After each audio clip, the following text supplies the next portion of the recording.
I'm Coach Corey Wayne, and this is my video coaching newsletter. And the topic of today's newsletter is going to be why sex must be the man's fault. This is important because obviously in our society, there's a lot of pressure placed on men and women both, but especially women, on how to show up in relationships. Because let's face it, if a guy goes out and beds a lot of women, he's a fucking stud. But if a woman does that, oh, she's a fucking slut. And so you gotta be cognizant of the fact that women are always in the back of their minds. They're worried about, they have this little thing that we like to call the slut alarm that goes off in their mind that basically, especially if she just met you and all of her girlfriends saw her leave with you, they're going to be asking the next day, did you sleep with them? Did you sleep with them? And so she's going to be worried that if it's just, she just has basic, animal sex and then blows the guy off, like it was just a meaningless sexual encounter, her girlfriends behind her back are to be saying, oh, she's a fucking whore, she'll sleep with anybody. And so she's worried about stuff like that. And since women want to be in a love story, they want to be able to go back to their girlfriends and just be like, oh, they just got swept up in the moment and it just kind of happened. Where they were overwhelmed by the sexual tension and the emotion and the connection and the physicalness and the attraction that you had for one another. She wants to be able to go back to her girlfriends and say things like that. But the thing you got to keep in mind is when you look at a woman's body, it's totally, completely set up to receive. And so even though she may put herself in a position where she allows you to create an opportunity for sex to happen, you're still the one with the penis, and it's up to you to penetrate her. And it's the type of thing like where you're making out, and you've got maybe her top off, but like her pants and her panties are still on. And so she starts to offer you a little resistance, or if you undo her bra, she snaps it back, and then you undo your pants. It's like each time you want to escalate it, take a little bit further than she's willing to, because you're basically communicating that it's okay.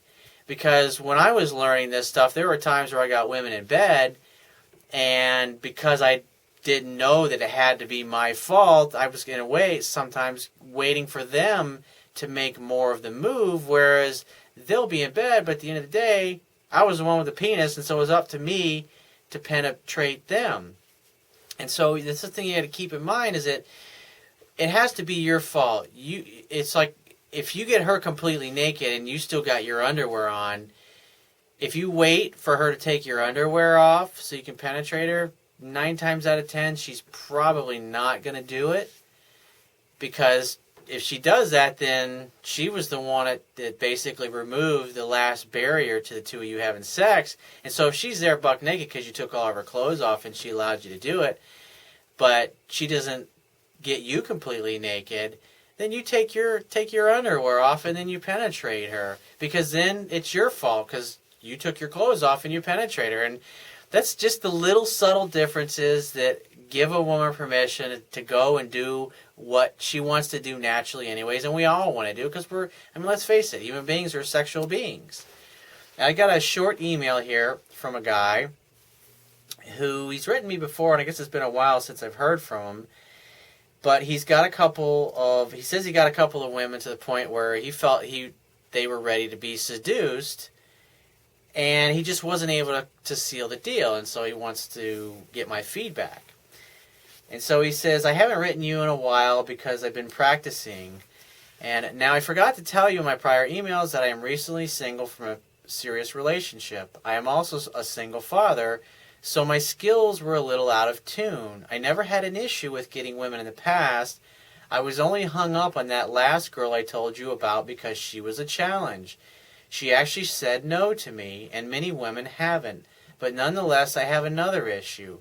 I can seduce women to the point where I know they want to sleep with me, but I can never seal the deal. This happened twice already, both with female friends. I got the vibe that they wanted to have sex but needed the extra push. And now my question to you is how do I get them in the sack without being too forward and blunt? And the impression that I get from reading your email and what you've shared here with me tells me that you're still spending time trying to go out and hook up with chicks that really don't have much interest in you. And you say you've been practicing, and that's why I haven't heard from you in a while, but it sounds to me like the only women that you're hitting on are women that you already know, because that's what's easy. And so you're basically just doing what's easy and available. And if you continually chase women that you don't really have much of a chance with, or who have low interest in you, or who you're basically trying to convert every pretty girl that you know into your girlfriend, you're not going to have a lot of success at that, because you're going to be spending your time with women that really didn't like you that in that way to start off with. And so that is one thing that I noticed. And the fact that you say that how do I get them in the sack without being too forward and blunt? You create a romantic opportunity for sex to happen. Have them come over to your house, have drinks, make dinner together. If you say you're messing around with them, but you just couldn't seal the deal, are you kissing these girls? Are you fooling around together? Or are you making out? And if you are doing that, but you're just not getting to the point where they'll let you sleep with them, then you basically haven't got them wound up. Because once you get a woman to a point where she's turned on, there's a point where she reaches where she won't be able to resist anymore, where she just wants to have sex and she doesn't give a damn. Slut alarm, condom, no condom, it doesn't matter. Or she just drops all resistance because she's so turned on and so wants to have sex that she won't throw up any resistance anymore. And I would say that these girls, you just haven't got there. Maybe because you weren't paying attention, because there's a subtle push-pull, because you got to remember, women got to feel safe and comfortable, and they have to know that if you're going too fast, or they feel like you might put them in a position to where they're going to do something they're just not ready to do, or that they're uncomfortable with, then what's going to happen is they're going to back off. And so when they back off, then you have to come forward, or I say when they want you to back off, then you have to back off for a few minutes, chat for a little bit. She may put some of her clothes back on, and as you're talking, you talk for 3 or 4 minutes, and you just slowly, gently bring her back over, and you start making out, and then you just slowly start re-undressing what she kind of just partially put back on. And as you do that, and you go through those 2 or 3 times of where she throws up resistance and you back off, that helps her level of safety and comfort. And then after a few minutes of talking, she makes it feel, what's happening is you're making her feel like at any point she can stop things if she gets to a point where she's uncomfortable. And so if you keep proving to her that letting her sense that she can stop it at any point, then she's going to get to the point where she's just comfortable, and then she'll just get so turned on that she'll let you seduce and penetrate her. And so I would say 2 things. You're probably going out with chicks you really don't have much of a chance with. Or if that's, you were making out and you were in the bed, but they just wouldn't let you penetrate them or whatever, then, maybe, they could have been on the rag. You never know. But the point being is that they didn't go all the way with you. And so I would say more than likely you may have been trying to force things a little bit when you should have been backing off. And it's just going to come with patience and time and practice. So if you find this message of value, you can show your appreciation by going down to the Wibia toolbar, which is at the bottom of your screen if you're watching this video on my website, and click the PayPal donate button and donate any amount that you feel is equal to the value of the information in this video. At the very least, please share this page with all your friends and family by clicking any one of the social network sharing buttons, which are also located in the Wibia toolbar at the bottom of your screen.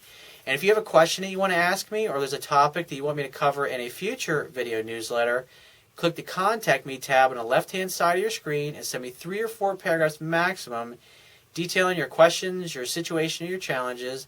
And just give me several days to get back to you with a response, because I get a lot of email from the internet, and I also get a lot from my paying phone coaching customers, and I always got to focus on their emails first. But be patient, and I will get back to you. And if you want to talk to me right away, the quickest way to get me to help you with your situation is to book a paid phone coaching session. You can do that by clicking the Products tab at the top of your screen and just follow the instructions. And I will talk to you soon.